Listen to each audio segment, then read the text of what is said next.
Encore une idée qui s'effondre avec cette belle carte du monde élaborée par la Banque mondiale. On entend souvent dire en France que les Français en ont marre, qu'ils veulent quitter le pays, qu'ils veulent partir parce que ce n'est pas bien.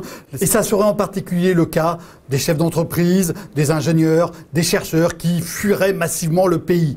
Eh bien, cette carte montre exactement le contraire. De quoi s'agit-il? Il s'agit de l'émigration, mais pas de n'importe quelle émigration, de l'émigration des gens qui sont hautement qualifiés, highly skilled en anglais, ramenés à la population du pays hautement qualifiée.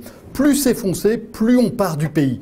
Alors évidemment, les pays dont on part beaucoup, il y a la Corne de l'Afrique, la Somalie, le Kenya, il y a l'Afghanistan aussi, ça ne surprendra hélas personne. Il y a le Laos, le Cambodge, les pays qui sont dans cette partie de l'Asie.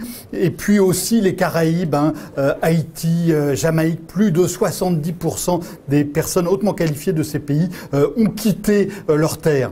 Mais alors, la France, c'est exactement l'inverse. C'est l'un des pays dont on parle moins avec les États-Unis, avec la Russie, avec le Brésil, avec l'Australie. C'est un pays qui est plutôt confortable et c'est fascinant de faire la comparaison avec le reste de l'Europe. On part plus de l'Espagne, on part beaucoup plus du Portugal et de l'Irlande depuis qu'elle est en crise. On part aussi massivement des pays anciennement de l'Est et même de l'Allemagne. Même de l'Allemagne, on part plus que de France. Alors qu'est-ce que ça veut dire? Deux interprétations possibles. La première, c'est que les Français sont incapables de partir à l'extérieur, qui ne parviennent pas à s'exporter. Et la deuxième, c'est que finalement, y compris pour un chercheur, y compris pour un chef d'entreprise, y compris pour quelqu'un de très qualifié, la France, c'est finalement assez agréable.